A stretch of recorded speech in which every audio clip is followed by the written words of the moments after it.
जो भी मुझे वो मटका ढूंढ कर देगा उसे मैं दुगना सोना दूंगा। मैं पूरे गांव को खरीद लूंगा। राम सिंह की धमकी के बाद माधव रातों की नींद हराम करने लगा। उसका मन मटके की शक्ति और अपनी कमजोरी के बीच झूल रहा था। अगर मेरे पास 2 मटके हों या अगर मैं खुद दोगुना हो जाऊं, मेरे पास 2 दिमाग होंगे, 2 ताकतवर हाथ होंगे।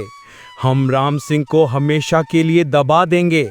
हमें कभी किसी का डर नहीं रहेगा। सिर्फ अपनी ज़रूरतें पूरी करना काफ़ी नहीं है। मुझे सुरक्षा चाहिए और सुरक्षा केवल शक्ति से आती है। अगले दिन जब राधा गांव के काम में व्यस्त थी, माधव ने कांपते हाथों से कुएं से मटका निकाला। वो जानता था कि वो अपनी पत्नी को धोखा दे रहा है, पर असीमित शक्ति का भ्रम उसे खींच रहा था।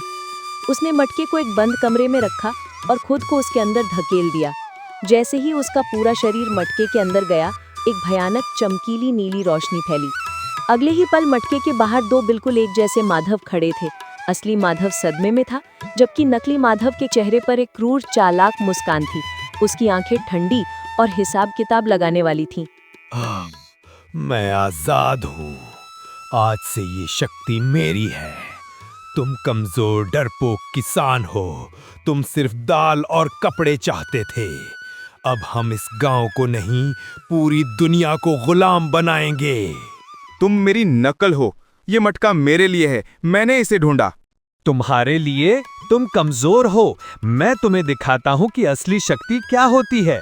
अब ये मेरी है। राधा शोर सुनकर भागकर अंदर आई। वो जमीन पर दोनों माधव को लड़ते देखकर कांप गई। दोनों की आंखें, कपड़े, ये पहचानना असंभव था।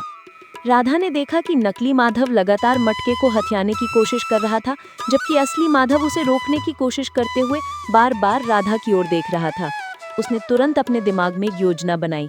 रुको, तुम दोनों एक जैसे दिखते हो, लेकिन मैं जानती हूँ कि मेरा पति कौन है। जो मेरा पति होगा वो मेरी बात मानेगा। हाँ राधा, बताओ। मैं तुम्हारा पति हूँ। इस मटके के साथ मैं तुम्हें रानी बना दूंगा। राधा तेजी से अपने पुराने कपड़ों के ढेर के पास गई। वहां उसे उसकी टूटी हुई पुरानी चप्पल मिली, वही चप्पल जिसे उन्होंने अपने सबसे गहरी गरीबी के दिनों में कई बार सिला था। राधा ने दोनों माधव को घूरते हुए उस चप्पल को उठाया और उसे जादुई मटके में डाल दिया। ये क्या कर रही हो? ये गंदगी, क्या यही तुम्हारी दौलत है? मुझे सोना चाहिए, हीरे चाहिए। इन पुरानी टूटी चीजों का मुझे क्या करना है? मुझे मटका चाहिए।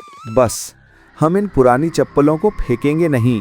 ये हमारी गरीबी के दिन की याद दिलाती हैं राधा। ये हमारी जिंदगी का हिस्सा हैं। इनकी कीमत सोने से ज्यादा है। राधा के चेहरे पर आंसू आ गए। वो जान गई थी, लालच ने केवल सोने की नकल बनाई थी, लेकिन वो पुरानी यादों और संतोष की नकल नहीं बना सका। नकली माधव लालच में अंधा होकर मटके की ओर लपका, पर असली माधव और राधा ने उसे धकेल दिया। मैं राम सिंह के पास जाऊंगा। उसके पास बहुत सोना है जिसे मैं 2 गुना कर सकता हूँ। माधव और राधा ने जादुई मटके को अपने पास रखा, पर अब उसका उपयोग करने का उनका तरीका बदल गया था। उन्होंने मटके का उपयोग केवल परोपकार के लिए किया। शांतिपुर अब सचमुच शांतिपूर्ण था।